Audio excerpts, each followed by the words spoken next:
You are listening to the We Hired a Sitter for This podcast. We hired a sitter for this. We have a roster of like 7 sitters. I'm spending $3,000 on paints. Do you go to therapy? Never have, nah. There was a small fire. I put it out. Real talk, the stakes are too high with my baby. Comedy, parenting, married, life. We do it all. I'm a dad and I'm busy. I have an opinion. I don't know if it'll be right, but I'm Patrick. my name is Gaston. We hired a sitter. Recording on 3 devices. Are you for real? One? Yeah, What's yeah. The third? phone is like the AI thing, which Yeah. I can't decide if I want to keep paying for, because it will, for free, it will transcribe the whole thing, but for a fee, it will summarize it. And then I was using that summary and feeding that into ChatGPT, which I hate. I hate AI, and I don't want to be a part of it. But now I catch myself using it, and I feel like a hypocrite. Yo, I've actually fully abandoned Adobe because of it. Really? Yeah, like I paid for the Adobe suite right when I was like, yo, I'm gonna go hard on comedy. I'm gonna learn how to use this stuff. Yeah. And then they started announcing all the AI stuff, and I just like, I don't care. I'm gonna take the L. I will pay out this year, but I'm never using this again. Oh, because of their involvement with AI. Yeah, because and not just that they have it. I think that there's value in AI tools, but the things they're doing and how they're saying it is crazy. Like I don't know if you saw, like one of their last campaigns for Photoshop was, you don't need to hire a photographer anymore. Yeah, yeah. Like that's crazy. That's crazy. That was the whole demo. Yeah. And like the reason you're able to offer that to people now is because you learned from the work of the photographers that were paying for your product. Right. So I've been playing around with DaVinci Resolve more and more, even though I love Vegas, but no one uses it besides me. Yeah. So I can't get tutorials on that. And all my Photoshop stuff, I switched to doing it on Affinity. Oh. So I've been learning that. Is that a free software? Or it's just no, but it's very one? affordable. Affinity has Affinity Photo, Affinity Design, and there's another one that I'm forgetting. I think Illustrator, that like it's, the comparables to InDesign, Illustrator, and Photoshop. Yeah. One-time fee of $84 right now. Yeah, that's the thing. I'm paying. I was paying like $75 a month for the Adobe suite, but then I did some research, and you can pay as low as, I paid $33 a month now. Yeah. I think it was because, what was it? It was like, if you can prove, it's not a college rate. It's some kind of like, if you don't need as much storage space or something. Basically, I had to threaten to cancel the subscription in order to get the lower rate. But yeah, it's so weird to be spending money on something you already bought. Yeah. It's I don't agree with the subscription model. I don't agree with their approach to like artists. Yeah. I don't. They also had a whole issue with, like, they were, instead of being able to opt in, they made you opt out of like sharing your stuff. So you were just automatically sharing all your product. Yeah. With you in particular, like all the work I do is mine. Like, what kind of legal position does that put you in? Because you're doing work for other people. Right. So now the work that you're saying you might have signed the NDA for, you're sharing automatically with someone else. You know what I mean? Yeah. So like, there's a whole bunch of like weird stuff that I'm like, nah, cut y'all out. I don't vibe with y'all no more. Yeah. It's just crazy how much, like, we're like, Don Rickles wasn't sitting around in the 60s when he was starting, or the 50s when he was starting. I mean, he was old when he died. He was not sitting around saying, yeah, I got to do my Vegas dates, but then I also got to figure out how to get my jokes out there by which software I need or what. No, I gotta do crazy. Don Rickles using like the motion and like the editing speed mixer for DaVinci Resolve is hysterical to me. I want to see him doing this with the little wheel. Yeah. Oh my God. Oh, that's great. George Burns on a computer. I mean, they would literally probably be doing rotary phones or what's the Morse code thing before phone technology? I don't know, but I know. You know what I mean. Yeah. Anyway, welcome back, everybody. We here, baby. It's We Hired a Sitter for this. We did not hire a sitter today. My kid's at nature camp. Your kids are in Park Slope, dog sitting. I said the neighborhood. Is that okay? Yeah, that's cool. Ross is out. We kicked her out to do the podcast. We're doing it in the house, and Peggy Pickles herself is here. This statuesque beauty who is part part dog, part sea lion with these whiskers. We think she's part fruit bat. Show producer.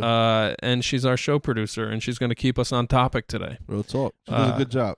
Yeah. So, anytime we go off the range, she's not here. Know that. Exactly. Yeah. I was legitimately thinking, would it be helpful to have a producer here? I definitely think it would. Because I think there's this woman who went to CUNY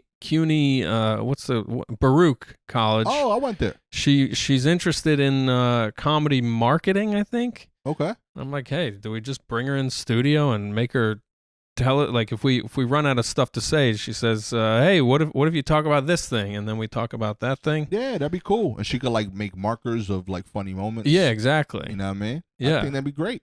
I didn't know how we get those people. I mean, it would be, you know how valuable it would be just to have somebody to listen to our podcast? No, you know how Harry valuable. heard it. Double the listenership, baby. No, I We mean, out yeah. She listened to one episode and she's like, I'm gonna need a higher pay rate.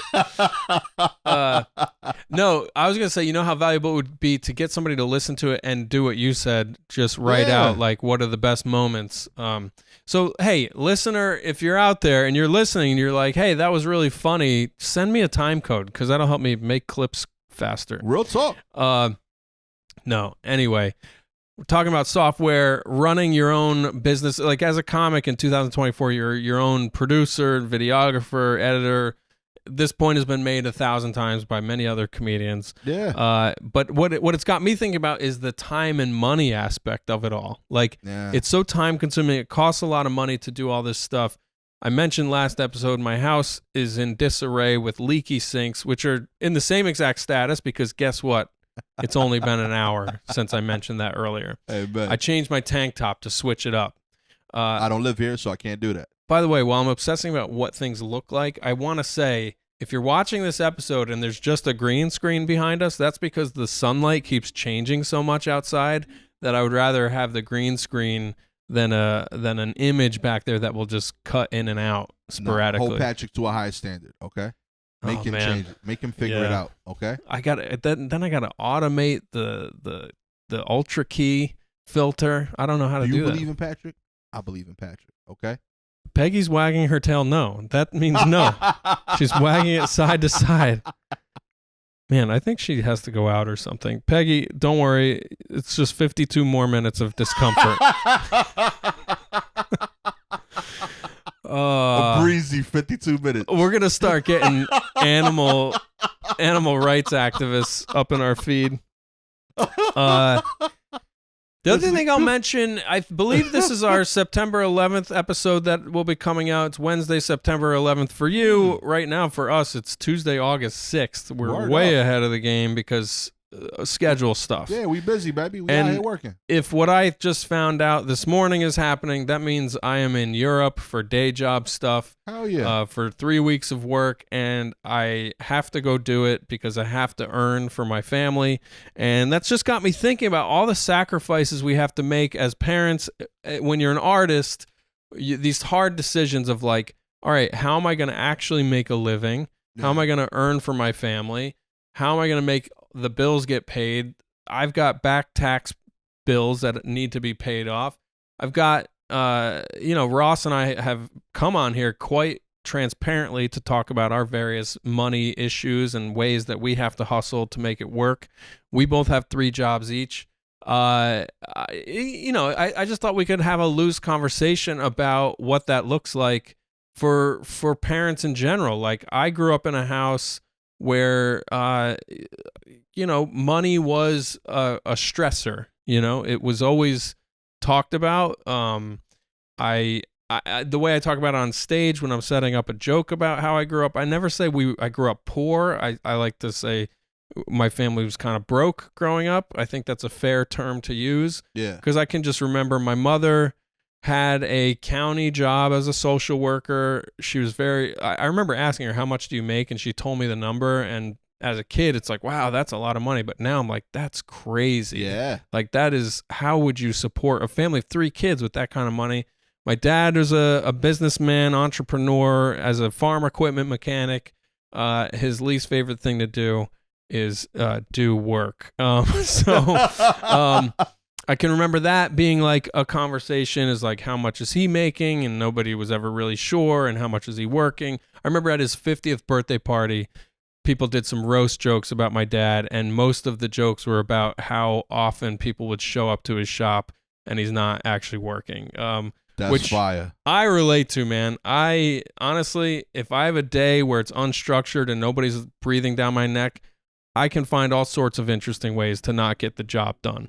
I think we all should be able to do that. Yeah. And I think everyone should be able to say like, yo, fuck off to the work for a little bit. I think it's important to have that skill because it's necessary when you're overwhelmed. Yeah. The catch is to not live in that. Stay in that. Yeah. So I'm not trying to shit talk him here. I don't think he listens to my podcast. Love the guy. But growing up, it was just very obvious. Like, our family just didn't have as much as everybody else. So I guess I'm throwing that in there to provide context for like, yeah, I have some hangups about money now as like a grown man trying to make a living as a performer, and having to say yes to this work that's got me in Europe for a few weeks. I'm just last week, I'll share something very vulnerable with you. I was on therapy with my therapist, who's this amazing woman I started working with in 2016, and I got really choked up describing to her. Last week I was up in Connecticut at the in-laws. Ross had to come. Like, this is, I'm all over the place, but this is how crazy it is to be in a family like this. So Ross and I planned early in the summer, we're going to go up to our in-laws to spend as much time as possible near the beach because they live near the beach. We want to go to the beach as much as we can. Franny will do nature camp some weeks. Some weeks we'll get extra help from my in-laws and Franny's grandparents. And we painted this whole, we like sat down and we like meticulously went through the days of the month to figure out when is the perfect time that we can all be up there together. And right away, we realized I can't go the whole time. I got to come back to the city, see clients, do video work, do sets, and try to make money because we both were just like not making as much money right now. So I end up alone here a few weeks or a few days at a time, bunch of chunks of time. I'm alone. I'm seeing clients. I'm doing video, whatever. And then at one point, Ross has to come to the city so she can see her doula clients and make that money. And we switch places. So I go up to Connecticut by myself for, I think, 2.5 days is the only real amount of time I was by myself. And one day I bring Franny to the aquarium in Mystic, Connecticut. Go to pay to get in. It's $81 for me and a person who can barely remember anything yet with her. Well, I guess a 4-year-old is now remembering things, and right away I'm just like, that's 80. That's like, that feels like so much money. Like, how am I, like, I had the money, of course, but like, it was just, it felt like a lot. And then like, man, the feeling of a kid saying, can we get this? Can we get that? We end up buying like $30 in food, which is like literally popcorn and a pretzel and a drink. Just hating the feeling of like, I'm getting fucking gouged right now. Like, I am like, this $120 or whatever, or $110 at that point, right now in this stage of my life feels so valuable, and like there's like 10 other things I'd rather spend that money on. Like I've been to this aquarium before. I've taken her there. Right. You've seen this. Yeah. But you got to say, yeah. And she's so happy, by the way. Like, she's like, love it. Like, she's just running around, and it's rainy outside, but she's still so happy. And I'm like doing that thing where I'm like, it's for the kid, man. Just fucking spend the money, be present, enjoy this. Like, if I can just enjoy this, get some good pictures, this will be worth every penny. Then we get into the gift shop. She pulls me into the gift shop, and she's showing me all this stuff that she wants. She's just, there's this coloring book. There's all these stuffed animals of the animals and whatever. And I just know, like, I know I could buy this for her, but I don't want to. It's like, I work my ass off to make money, and like this, like, and it felt, I guess this is where the shame comes in. I'm just like, I turn into a cranky old man with a scarcity complex, and I'm just like, this is junk. She won't even want to play with this in 2 weeks. I don't need to get this for her. She's already got a bunch of new toys at her grandparents' house right now. And finally, I just said to her, I was like, hey, all these things cost money, and I don't have a lot of money right now. And I'm so sorry, but we can't get it. Yeah. And I said it very calmly and directly. It took 3 times to say it, and then she finally said, okay, Daddy, I understand, or something like that. And it made me feel so fucking ashamed, and like to feel broke just sucks, and to feel that scarcity thing, and to just be like I want to give her everything, you know, right. Like I want to be that parent that can be like, yeah, whatever you want, like let's do it, let's go have a great time. And yeah, recounting that to my therapist made me like really kind of sad and upset, and it reminded me, you know, like I can remember growing up, like my brother and I, like we skateboarded, we were really into BMX biking, we were into all kinds of expensive shit, like right. Hockey, and just like begging our parents for new bikes or skateboards or whatever, and like just like feeling like, damn, that must have been so hard on them, because they had to say no a lot too. Yeah. And it really kicks up so many layers of shit from like when you're a kid, and like my feelings about my own parents, and then I'm like, now I'm the parent saying no, like, is this what she's going to remember from this day? And then it also fires me up where I'm just like, all right, I'm going to figure out how to hustle and make money and like give her everything she does want, and because that'll make me feel good. But then I'm like, that's all ego stuff. So anyway, I guess I'm just putting that all out there just to share like how uncomfortable the finances of being a family person are. Is this funny or entertaining? Entertaining. Funny, no. It's vulnerable for sure. I mean, I appreciate you sharing that. I hope the listeners do too. That's super open. But I think it's really relatable. I think it's a very modern experience in terms of living in New York and hearing stories of people that were here before and how they were able to get certain things that are now extremely unaffordable. I think it's a very relatable experience to parents throughout time, that they want to give the most to their kids, and they feel like they're breaking their heart when they tell them no. By the same token, I'd ask you if, like, when you were a kid and you wanted to pursue those things, do you remember the times they told you no more than the times they told you yes? For me personally, I would say I remember the good times when I got a gift. Yeah. Versus the times that I didn't. Yeah. At the very least, like, I'll remember the times that I didn't get something, but nowhere near to the depth and scale of the times I got the thing. Yeah, totally. You know, yeah. I feel like when parents genuinely try, and even if it's 1 out of 10 times, that time means a lot. Right. And I don't have negative memories of like we didn't have. Right. So yeah, like I tell you that to remind you that that's probably going to be her case. Yeah. You know, I hope she's going to have like mostly good memories of that. Yeah, she'll remember some of that, but that's real. Yeah. And I don't think there's nothing wrong with that. Those are real lessons she has to learn. She hopefully sees what a healthy way of saying no is. Yeah. From that, and she can have that same situation when she's older. Yeah. It'll make her empathetic, you know, because she's gonna at some point be a parent and be like, oh wow, like my parents dealt with this when now I'm dealing with it. Yeah.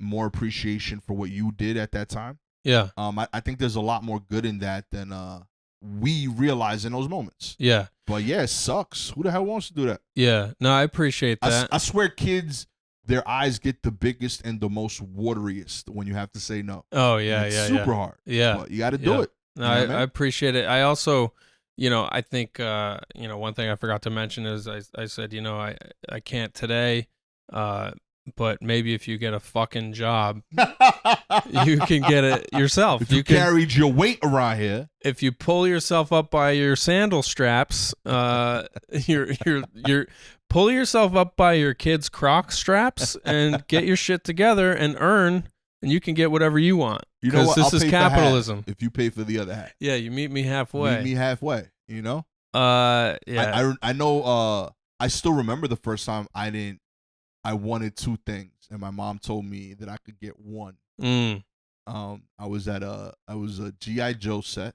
Yeah. It was one of like the planes and a truck.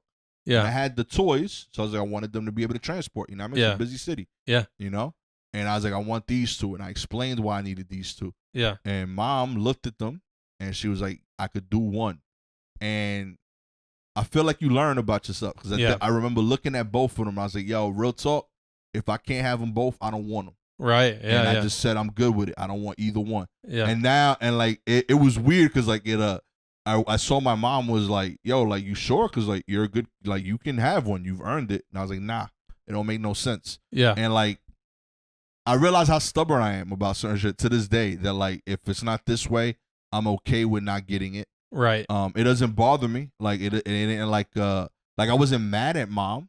I just understood. Like, all right, cool. We can't do the vision I got. Right. I'd rather wait till we could do the vision. I don't want to settle for a lesser version of it. Yeah. As long as you explain to me the situation, we cool. Yeah. That's still what I am now. I think I'm very much like, this is what I expect. This is what I want. And until I could get that thing, I'm okay not getting it. Yeah. But I think parents have to explain those situations and offer the realistic versions of what they can do. Yeah, yeah. And a kid has to learn, like, okay, this is how it is, and what can I do? Yeah. I don't care how like well off you are. There's gonna be a thing you can't get your kid. Yeah, yeah. You know what I mean? Yeah. So yeah, I think it's important you learn about yourself.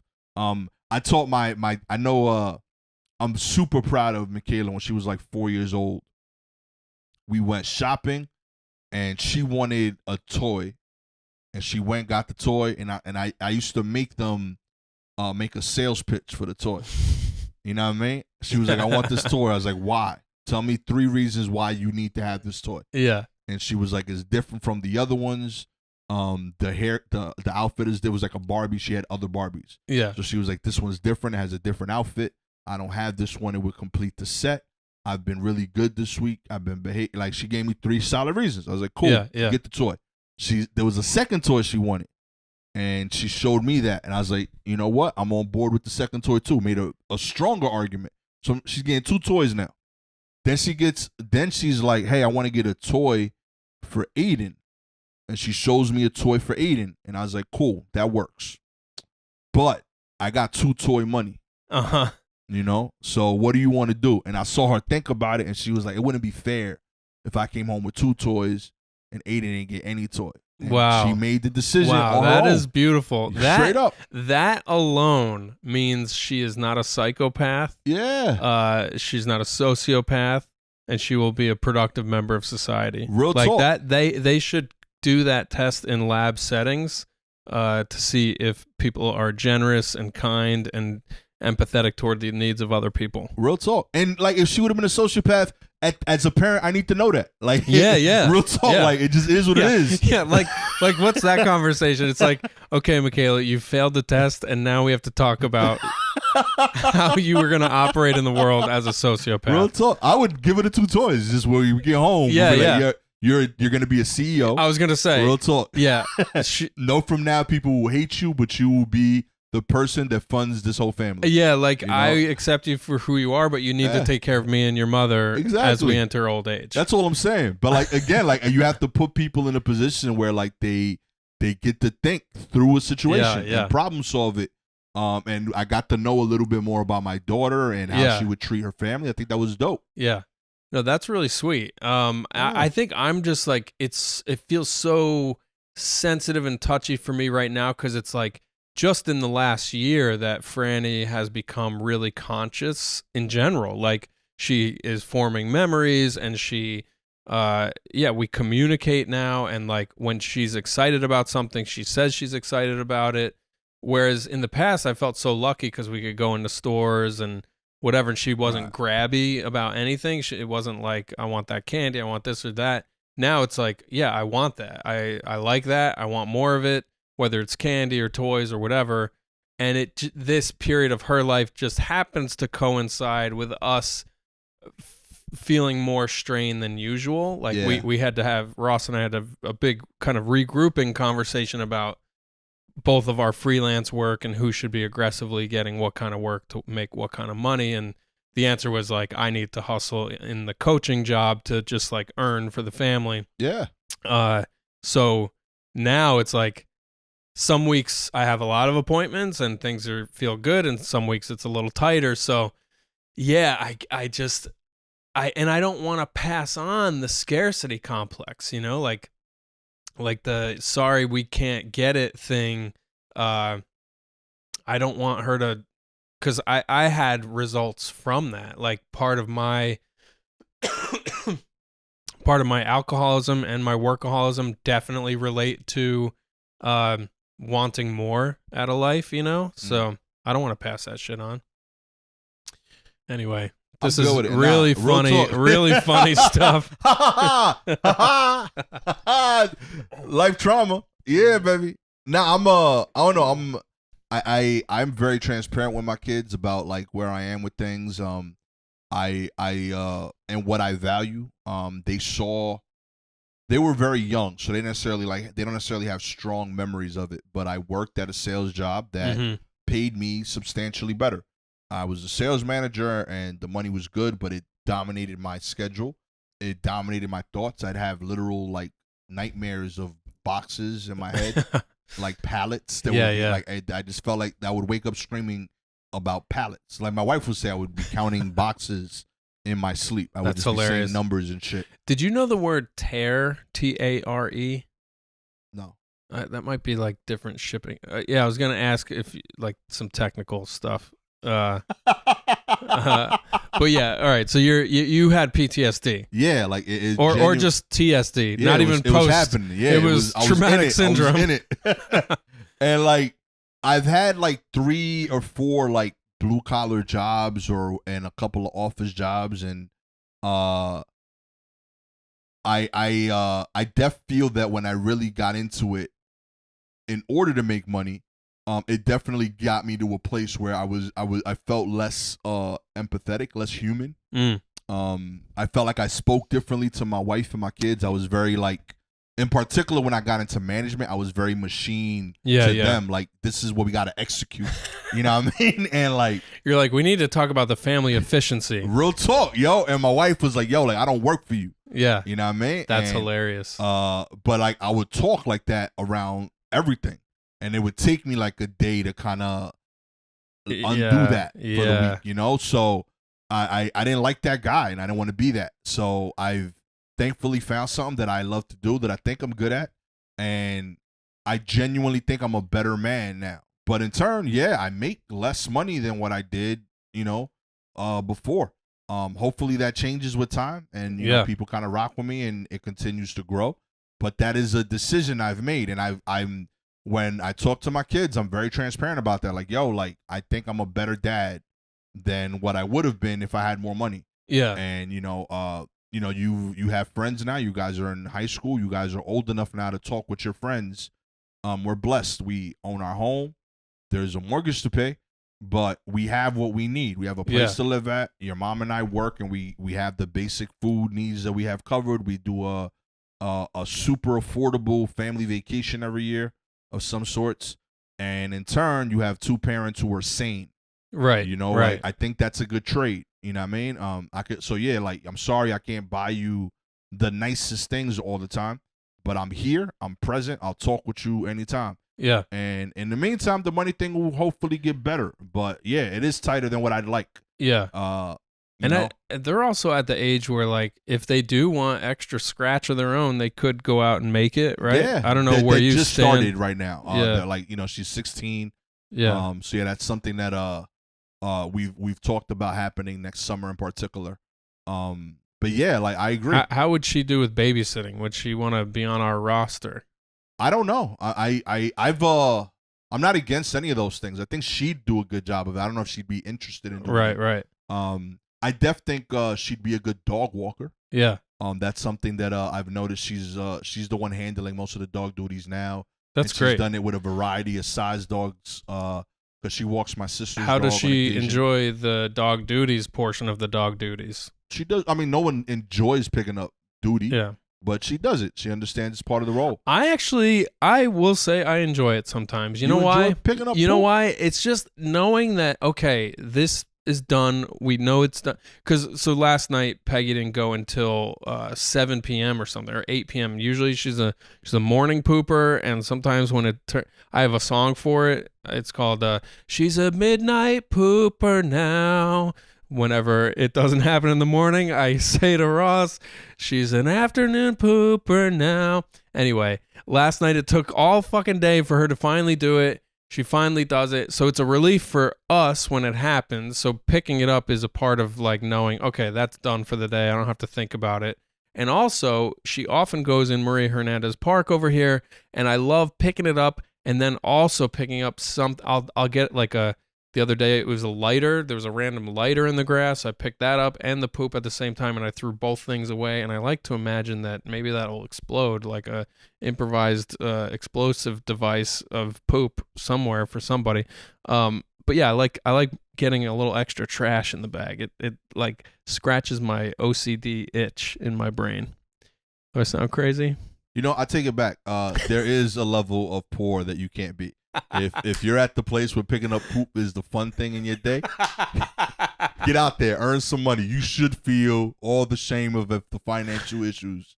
That is wild work. It feels it's so satisfying. It's so satisfying. So like, is that like the pimple popping? Yeah, well, no, it's not like that because that grosses me out. I think it's the same thing of knowing when my daughter has a movement. I'm like, okay, things are working. They're both healthy. Things are coming out. You feel that every time they poop? I mean, it's not like a conscious thought, but I'm just like, all right, that's good. Yeah, no, You know? I don't register none of that. Real talk, B. You mind your own P's and Real Q's talk. and number twos. If you tell me that you can't poop, I'm concerned. Yeah. But I'm not like, oh, yo, she said it again, baby. Yeah. 300 days in a row. We got it. That's wild work, Yeah, B. I'm Xing it out on the calendar. It's a little a poop-shaped gold star, a brown star. Yeah, I track the poop as part of the artist's way, you know? Yeah. It's just part of my morning pages. That's hilarious. I Oh feel my like I God. cut you. You talk about kids getting jobs. Yeah.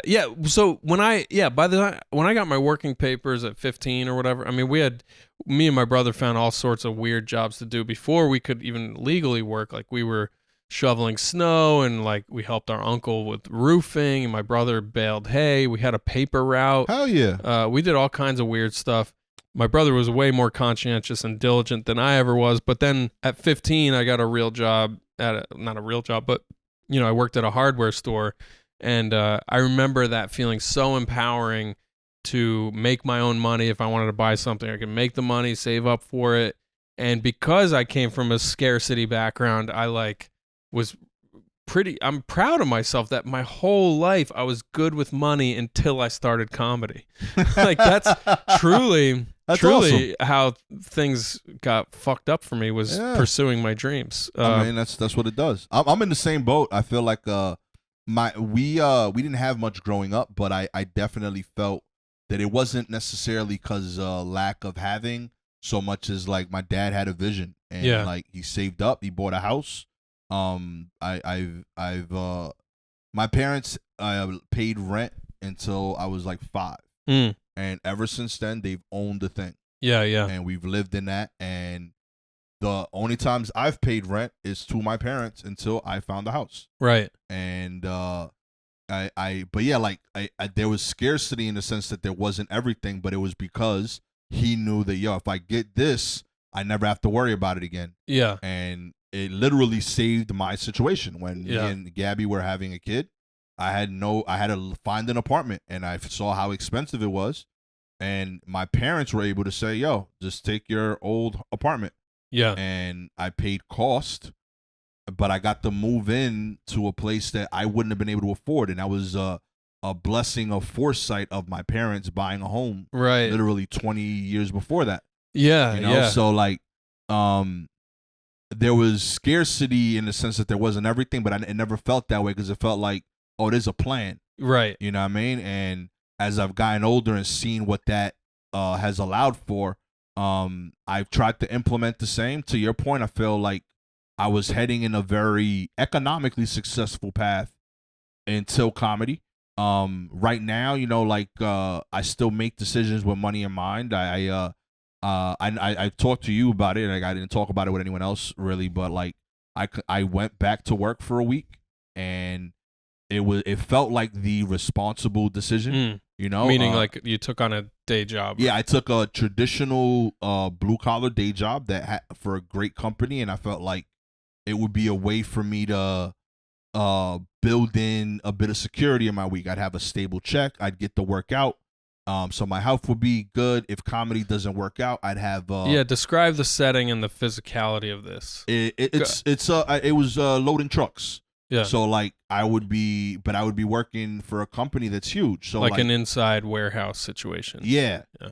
And like when if comedy didn't work out, I'd have a thing that after doing it for some time, I'd be able to kind of segue into that life, whether it's doing deliveries or going into office work or management. And that felt secure, and that felt like the right thing as a parent. Yeah. It felt completely wrong as an artist. Like it really hurt my heart.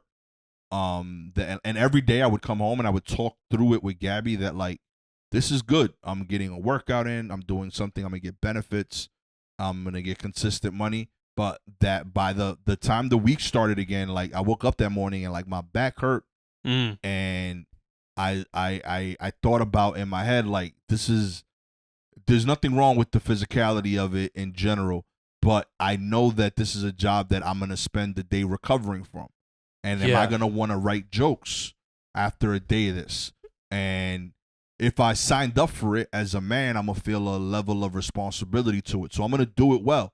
And I know the more well I do that, because it's paying me, there's going to come times where I'm going to make decisions where I prioritize that over comedy. Right. And if I keep doing that, am I still a comedian? Right. And the answer to that is different for everybody. Yeah. But for me, I felt like I was going away from this thing that I've not only been working towards for the last decade, but I genuinely feel like I found myself in. I feel like a better man because I do comedy. I don't want to not do comedy. And I don't want to leave it to do a thing that when I did it at my best gave me nightmares. Right. So I had to have a talk again with Gary. Like, I know it's been a week. I said I got a plan, and I know that I was going to do this for stability, but it's driving me nuts. I can't do it anymore. Yeah. And it's extra scary to have that talk at 4 a.m. when you're supposed to be leaving for the job. But I was like, yo, listen, I'm going to call out and I'm going to let them know, since I'm still in the training period, that, I'm not going to be coming in. Yeah. But like, it's a call I made. And I again, everyone's different. I feel like there should be more people that are artists when they're free and work a traditional job for stability. Yeah. But for me, it felt wrong. Like my heart hurt. I felt like I was getting sad, and I was trying to. Every time I didn't feel comfortable telling people about it, A, and B, I felt like I was trying to convince myself that it was the right thing, and it never felt right. And it sounded a little like the sustainability of it remained to be seen. Like you would have to do that. Like you probably got enough information in that week to know like this is not sustainable. Yeah. I think you're probably making the right call for where you're at in your career. And you know what it's called when you go back to an old job that gave you PTSD? Re-TSD. I just invented re-TSD. Real talk. It almost sounded like you want to say a word we can't say anymore. Oh yeah. That is a re-TSD decision you made. No, that's good. You did it, and a corporation of that magnitude can handle somebody jumping in and then realizing they made a decision that's not going to work for them. I mean, that's what we have to do, right? Is like figure out what works. 'Cause like I keep thinking about, man, all of this would be so much easier if I was just alone still. Yeah, because I remember being a lone wolf, like when I was a hotshot TV producer, newly sober, didn't even have a girlfriend. Like I really felt like I could do whatever the fuck I want, whenever I want, making good money, don't have to think about other people. But you're thinking about it on that end. I'm thinking the other side. when I was a lone wolf, I had no problem scrapping. Like if I'm living, broke, yeah. I could live on PB&J. Well, oh God, like I'm fine with it. Yeah. No, that's part of it too. Is like because you can, But my point being, like, I literally don't have to stress about other people at all. And like, of course, I knew going into marriage and parenting, like, this is gonna come with a lot of responsibility. It's just not me anymore. But when I feel it, I truly feel like you really feel it. You know, because like.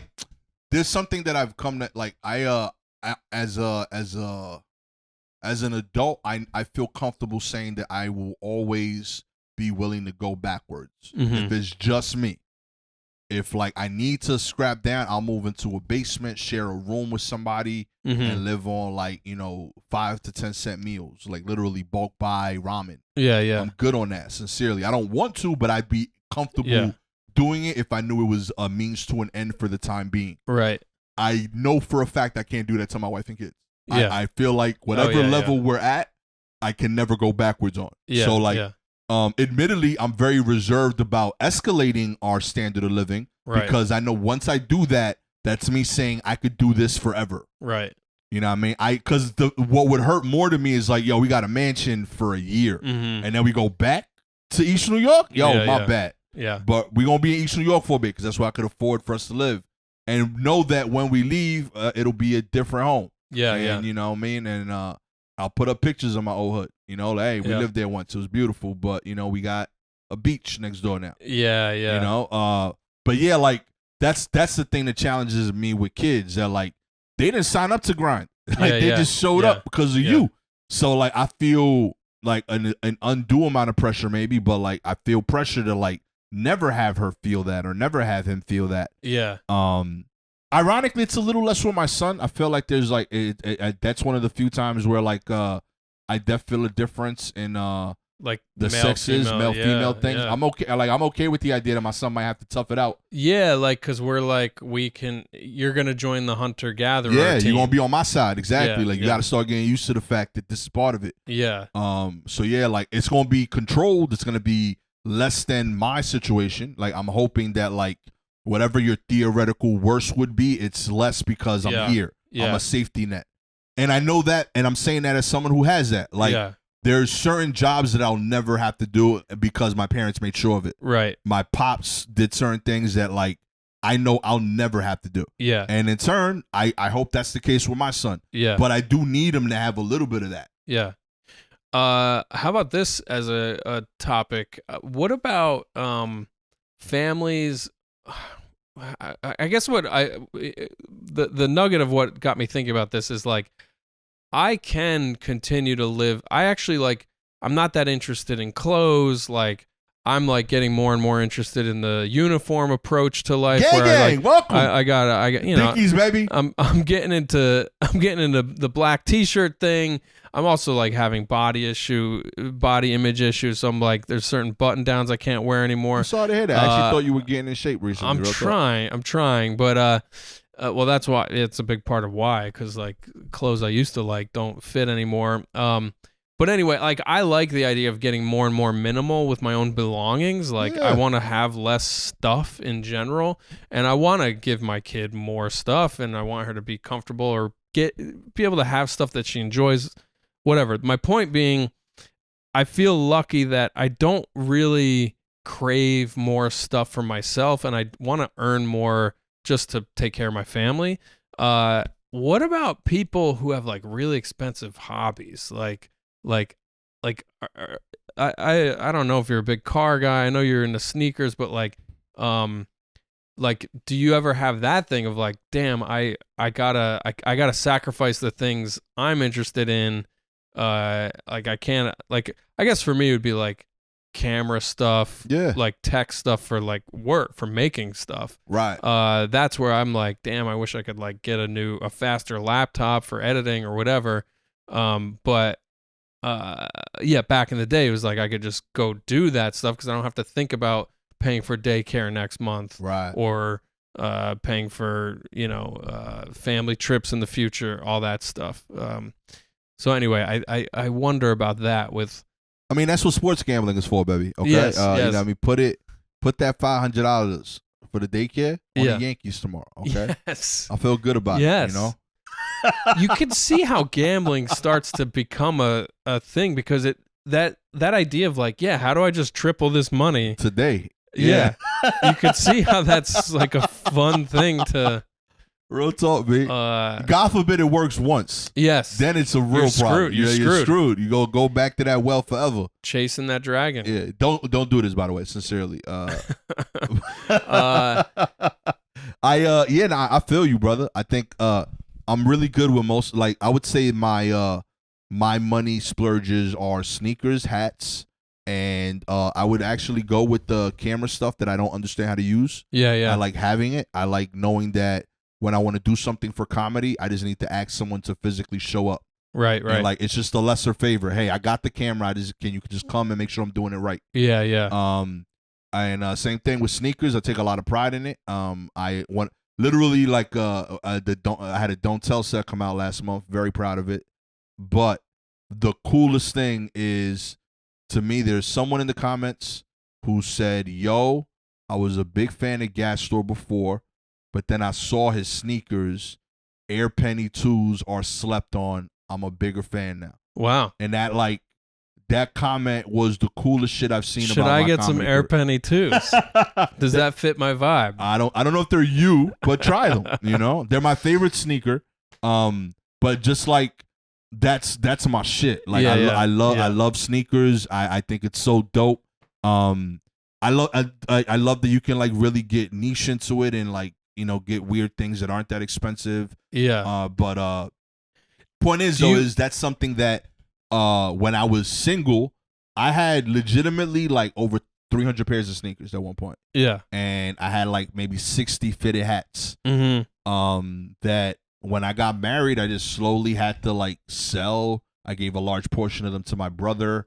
And like I cut down to like still a ridiculous amount. Like I still had like maybe like 70 pairs in my house. Yeah. But I went like maybe 7-8 years without buying sneakers. Yeah. Whereas I was buying sneakers every week when it was my only expense. I was making adult money living in my parents' house. Right. So yeah, like every new sneaker, dope. Oh, I need a hat to match these sneakers, and it would just keep happening. Yeah. And it's not until maybe 3 years ago that I started buying sneakers again, and it's still rare. I'm talking like maybe 2 pairs a year. Yeah. Not including the pennies. The pennies are the things that like I allow myself to buy, and that's kind of what I've kind of figured out, that like I can't buy like a $500 pair of Jordans anymore, but penny is my favorite sneaker, and I'm blessed that not for him so much that because of his knee injury that he didn't stay as uber popular. The value's degraded. Affordable. His stock's gone down. Yeah. So for me, I just love the sneakers, so I get to buy these dope kicks for like essentially retail value regardless of when I'm buying them. Yeah. And for like the real big sneakerheads, they recognize it. Yeah. And that's really why I like it. I think it says something about you that like, if you know kind of thing. Yeah. I've always enjoyed like niche underground cultures as part of I think the draw of why we're comedians. Mm-hmm. I think we enjoy that we're in like this subset community. Yeah. So yeah, I don't know. I like that, but it's a sacrifice I made as a parent. Yeah. And in turn, my kid has a bunch of Legos, and and they're used. They're used Legos from Facebook Marketplace. Real talk, yo. His Lego game is crazy. I want to ask though, can you think of an example of a time that you've had to restrain from buying something that you were excited about for yourself in favor of taking care of the kids or the family? Yeah, I mean, that happens consistently with sneakers. Yeah, For years, I've wanted to buy stuff that, when they were released, I was excited about, and it just wasn't the right call. I would say most recently though would probably be when my daughter started school this year. I wanted to upgrade my camera equipment, and she was starting high school, and she was going into an art school, and in the same websites where I'm looking up my cameras, they're recommending the stuff she needs. Right. It felt real wrong to like, if I buy this Blackmagic 6K Pro, she can't get the Mac Mini she needs. Right. And everything about it was like, this is super greedy. And firsthand, I have 3 other Blackmagic cameras. Yeah. So like, I don't need a 4th one because it's slightly better. Right. You know what I mean? And I tried justifying. I was like, I could shoot my own specials. Yeah. You know, but Yeah. my kid needed this. Is something she loves doing, and the way that I pursue stand up, I'm starting to see her pursue her art. Yeah, that's beautiful. And I think I have to support that as a parent first. Yeah. So, you know, she has, I just said, you know, screw it. And I bought the whole range of things. We got her the Mac, we got her the iPad, we got her the pen, we bought all the apps she wanted. And, you know, we got her a camera, nowhere near as nice as mine, but a nice one. Right. And kind of got her set up in her own digital studio space. I mean, it sounds like you're doing a long game development plan where she will just then direct your specials That's in the the future. plan. So you're actually going to invest some time and make some sacrifices now to then take advantage of her labor later. Amen. She's going to work for free forever. You get the family and friends rate. I better. Yeah, that's great. Yeah, man. But not. I think that if you genuinely care about your kids, you'll usually lean that way. Yeah. And just kind of deal with it. You know what I mean? And like for the most part, like you don't need it. You know what I mean? If you're really like honest about it, you don't need it. If you need it, you kind of figure it out. Yeah, I'm a big fan of like use the tools you have to their maximum usefulness and just like do the best you can. You know, I'm going on this trip to Europe and like of course I'm already thinking, all right, how do I self-shoot some stuff while I'm there? Like, do I get a new camera? I'm into the Insta 360 videos that are out there in the world, but I'm like, that's like that's a pretty expensive new piece of gear. Like, how do I justify buying that when I have plenty other cameras I can, you know, make some janky videos with?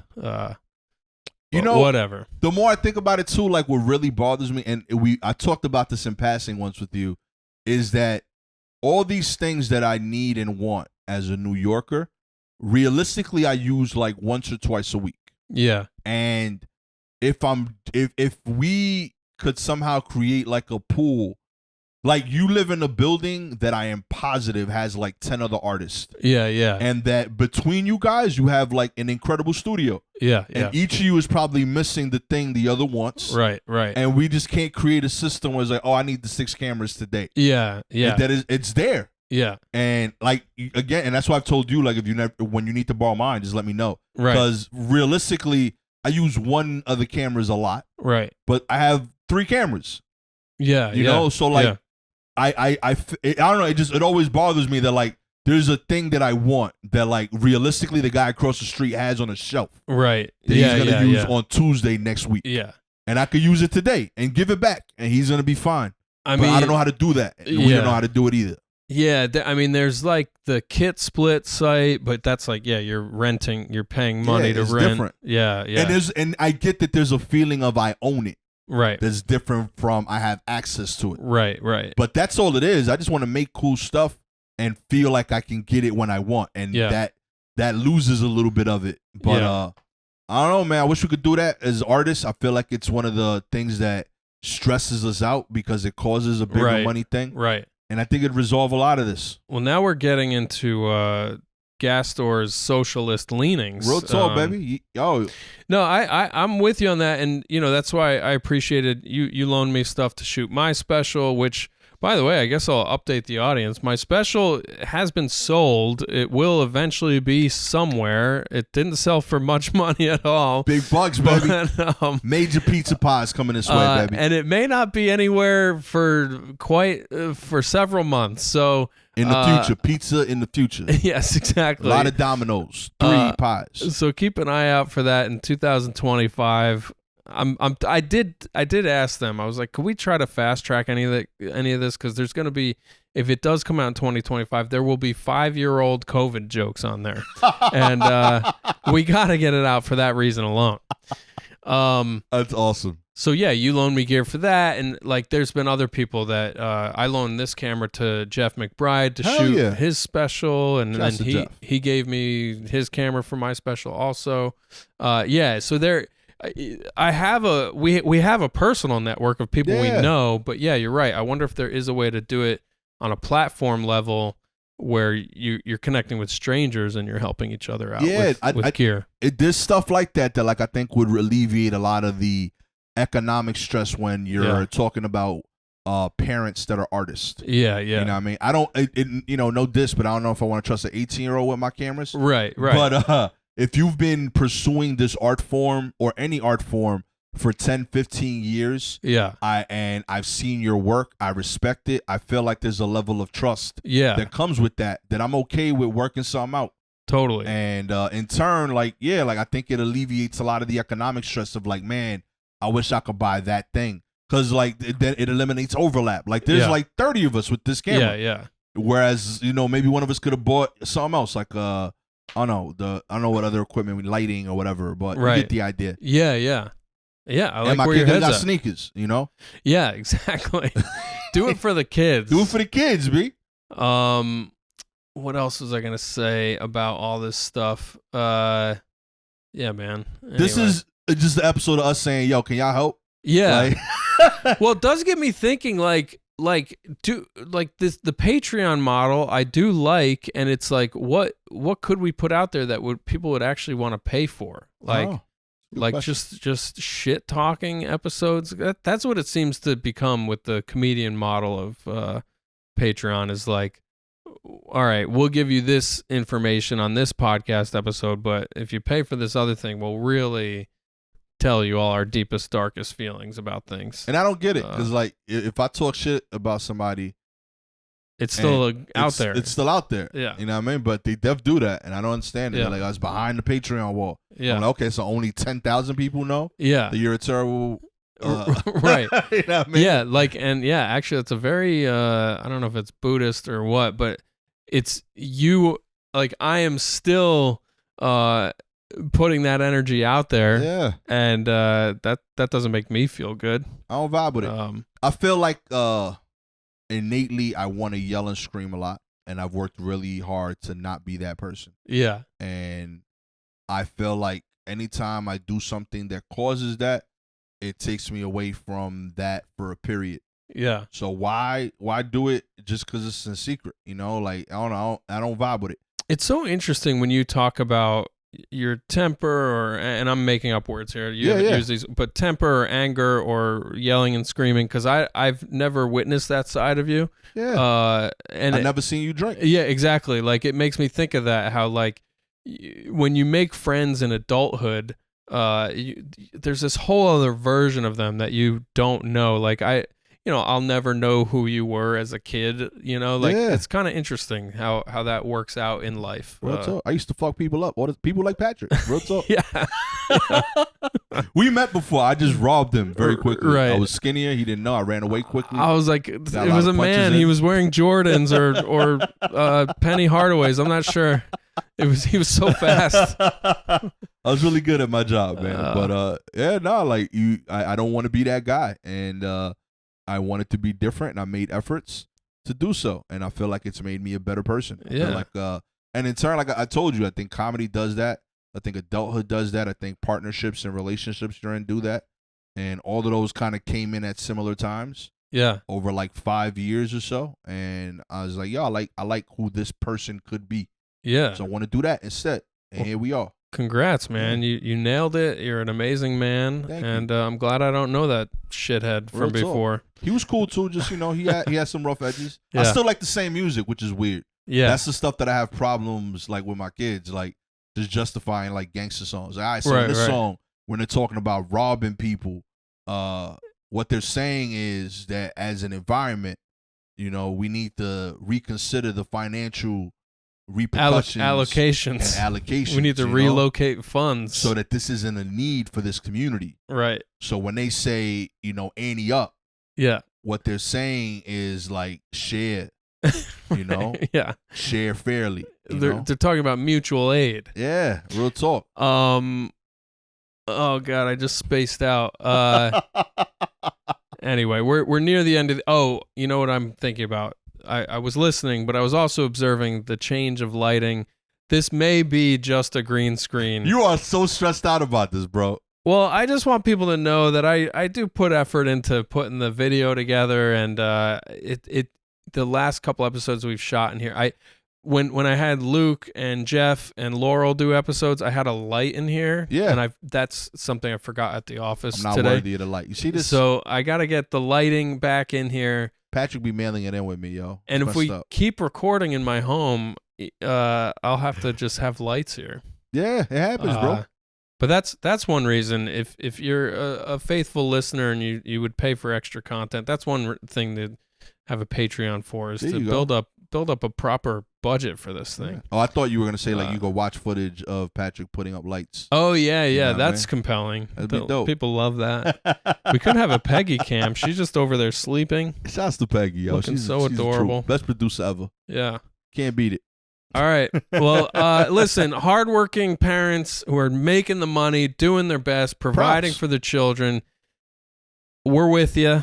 Amen. Kudos, sincerely. I think it's dope. We all got to do what we got to do. If you're a mom with an OnlyFans or a dad with a gambling poker room in the basement that's illegal, I've done it. you just got to do what you got to do to Amen. provide for your family. Real talk. 3 years in, still doing it, but I stopped. It was a good time. For real? Yeah, I did it the first 3 years of our marriage. I played Really? like illegal poker games, all of that. Not in the house. Not in my house, but in the house my dad owned. Wow. I've heard I talked to somebody about this on another podcast. Some Russian like poker rooms in Manhattan. Yeah, Like those like straight up. secret rooms. I played in a room where like Alex Rodriguez used to pop in. Yeah. There was a whole bunch of sketchy rooms in like Long Island. Yeah. Like by Governors. There's a lot of spots over there. Interesting.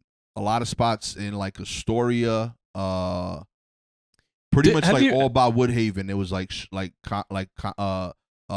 these like little like condos that would get converted into poker rooms Yeah, or like or buildings or whatever. Yeah. But yeah, it was a whole era, like real talk. It still exists, but it was like real big in like the early 2000s. So you've dabbled in some illegal activity. That could be a Patreon episode. We both just talk about illegal things we've Straight done. up. Yeah. I've done plenty. Yeah, but see, and that's the thing where like it's illegal, but I don't feel it's immoral. Right, exactly. Yeah, I feel like it's completely fine to play poker for money, Yeah. and it's just not done here in a way that's allowed, but it's allowed in other states and other countries. Yeah, and I think the illegalities of it are now based in the wrong reasons. It's like, Yeah. well, we can't tax it right, so Yeah. we don't want to make it legal. That's all it is. Like you're Yeah. allowed to play poker for money in New York. Yeah. You're not allowed to make money dealing the game. Interesting. That's all it is. If you Okay. play at home with your friends and you play for money, nothing wrong with that. If there's a dealer taking a rake, that's the wrong part. Yeah. Not that you've done any research on this. No. You know what I mean? Just making sure. All right. Thanks for watching and listening. We're going to go play cards. Real parenting centric episode for the 99% of that. Then we took a pivot. I loved it. I loved Amen. it. All right. See you guys. Peace. Bye.